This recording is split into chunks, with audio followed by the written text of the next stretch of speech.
আমার আব্বু আমাদের সামনের ফ্ল্যাটের এক আন্টিকে লুকিয়ে বিয়ে করে প্রায় 25 বছর সংসার করেছে। শুধু তাই না, সেই সংসারে দুটো মেয়েও ছিল।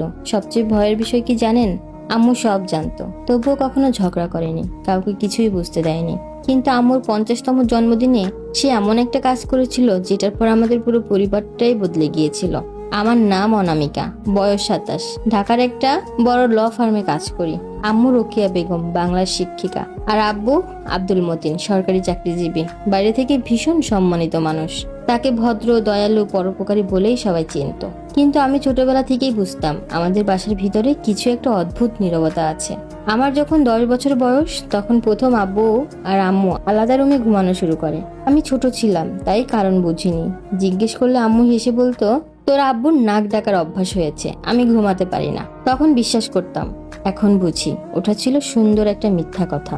আমাদের পাশের ফ্ল্যাটে তখন নতুন ভাড়াটে আসে, সেলিনা আন্টি, সাথে 2টা মেয়ে। আমার থেকে 2 বছরের ছোট, আর ছোটটা নিহা। সেলিনা আন্টির স্বামী নাকি মারা গেছে, এই গল্পটাই সবাই জানতো। ওরা আসার 3 দিনের মাথা থেকে আব্বু যেন তাদের পরিবারের সদস্য হয়ে গেল। কখনো গ্যাসের চুলা ঠিক করেছে, কখনো বাজার করে দিয়েছে, কখনো 2 মেয়েকে স্কুলে পৌঁছে দিচ্ছে।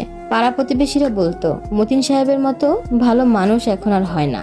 আম্মু তখন শুধু মুচকি হাসতো, বলতো ও ছোটবেলা থেকেই এমন, মানুষের উপকার করতে ভালোবাসে। কিন্তু সেই হাসির ভিতরে যে কি ছিল সেটা বুঝতে আমার অনেক বছর লেগেছে।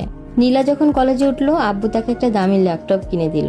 আমাকে কখনো এত দামি কিছু দেয়নি। আম্মু একদিন খুব স্বাভাবিক গলায় জিজ্ঞেস করেছিল, তুমি তো নিজের মেয়ের জন্য এত ভাবো না? আব্বু তখন খবরের কাগজ পড়তে পড়তে বলেছিলেন, আরে মেয়েগুলো তো বাবা নেই, একটু দেখাশোনা করলে সমস্যা কি?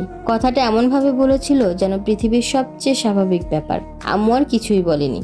আমার বয়স যখন 15, তখন প্রথমবার আব্বুর চোখের ভাষা বুঝতে শিখি। সেলিনা আন্টির দিকে তাকানোর সময় সেই চোখ আর সহানুভূতির চোখ ছিল না, সেটা ছিল অন্য কিছু।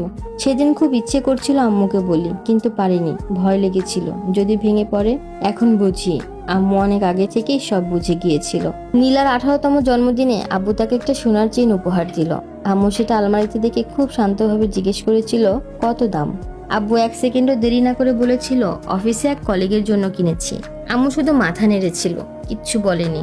বিশ্ববিদ্যালয়ে পড়ার সময় একবার ছুটিতে বাসায় এসে দেখি আম্মুর রুমে তালা লাগানো। আব্বু ড্রয়িং রুমের পাশে ছোট ঘরে ঘুমায়। আমি অবাক হয়ে জিজ্ঞেস করলাম, কি হয়েছে? আম্মু হেসে বলল, বয়স হয়েছে মা, এখন আলাদা থাকতেই শান্তি লাগে। নীলা চাকরি পেল আব্বুর পরিচয়ে। নিহা ভালো কলেজে ভর্তি হলো আব্বুর তদবিরে। সবাই বলতো মতিন সাহেব না থাকলে ওদের পরিবার দাঁড়াইতে পারতো না। আম্মু প্রতিবারই মাথা নেড়ে সহমত হতো। একদিন খালামণি মজা করে বলেছিল, তোর জামাই তো দেখি ওদের আসল অভিভাবক। আম্মু সেদিন হেসে বলেছিল, ওর মনটা খুব নরম। এই কথা বলতে বলতেই সে আব্বুর জন্য একটা সোয়েটার বুনেছিল 3 মাস ধরে। শীত শেষ হয়ে গেল, আব্বু একদিনও সোয়েটার পরেনি, বলেছিল ডিজাইনটা পুরনো। আম্মু কোনো রাগ করেনি, চুপচাপ পুরো সোয়েটার খুলে আবার উলগুলো গুটিয়ে রেখেছিল। অনেকদিন পরে আলমারি গোছাতে গিয়ে আমি সেই উলগুলো দেখেছিলাম, সযত্নে রাখা। আমার বুকটা মোচড় দিয়ে উঠেছিল। সবচেয়ে অদ্ভুত ঘটনা ঘটেছিল নীলার বিয়ের সময়। আম্মু নিজ হাতে তাকে 5,000 টাকা উপহার দিয়েছিল, আর নেহার এঙ্গেজমেন্টে দিয়েছিল আরো বেশি। আব্বু অবাক হয়ে বলেছিল, এত টাকা দেওয়ার কি দরকার? আম্মু খুব শান্ত গলায় বলেছিল, এত বছরের সম্পর্ক, কিছু দায়িত্ব তো থাকেই। ঠিক তখনই আব্বুর ফোনে মেসেজ আসে। স্ক্রিনে ভেসে উঠেছিল, আব্বু কালকে পর্দা কিনতে যাব, তুমি না গেলে কিছুই পছন্দ হয় না। আম্মু ফোনটা হাতে নিয়ে কয়েক সেকেন্ড তাকিয়েছিল, তারপর খুব স্বাভাবিকভাবে আব্বুর হাতে ফোনটা দিয়ে বলেছিল, তোমার মেয়ে ডাকছে। আব্বুর মুখের রং মুহূর্তেই বদলে গিয়েছিল। কিছু বলতে যাচ্ছিল, কিন্তু ইতিমধ্যে আম্মু রান্নাঘরে চলে গেছে। সেদিন আম্মু এত আয়োজন করে রাতের খাবার বানিয়েছিল যেন মনে হচ্ছিল বাসায় ঈদ। গরুর রেজালা, কাচ্চি, চিংড়ি মালাইকারি, পোলাও। কিন্তু আব্বু ঠিক মতো খেতেই পারেনি। আম্মু বারবার বলছিল, খাও না, তোমাকে কেমন শুকনো লাগছে। তার মুখে হাসি ছিল। আমি এতদিনে ভাবতাম আম্মু হয়তো সব মেনে নিয়েছে, হয়তো সে কিছু বুঝেই না, অথচ বুঝে চোখ বন্ধ করে আছে। কিন্তু আমি ভুল ছিলাম। সবকিছু পরিষ্কার হয়ে গেল আম্মুর 50তম জন্মদিনে। সেদিন আম্মু পুরো বাসা সাজিয়েছিল নিজের হাতে। আত্মীয় স্বজন, প্রতিবেশী, আব্বুর অফিসের মানুষ, সবাইকে দাওয়াত দিয়েছিল, এমনকি সেলিনা আন্টি এবং তার 2 মেয়েকেও। আম্মুকে সেদিন অদ্ভুত সুন্দর লাগছিল। গাঢ় নীল শাড়ি, মাথায় খোপা, ঠোঁটে হালকা লিপস্টিক। আব্বুও অনেক খুশি ছিল, তার মুখে সেই তৃপ্তির হাসি, যেন সে জীবনের সবচেয়ে বড় যুদ্ধও জিতে গেছে। 2টা পরিবার, 25 বছরের গোপন সম্পর্ক, কোনো ঝামেলা ছাড়াই সামনে রেখে বিজয়ের হাসি।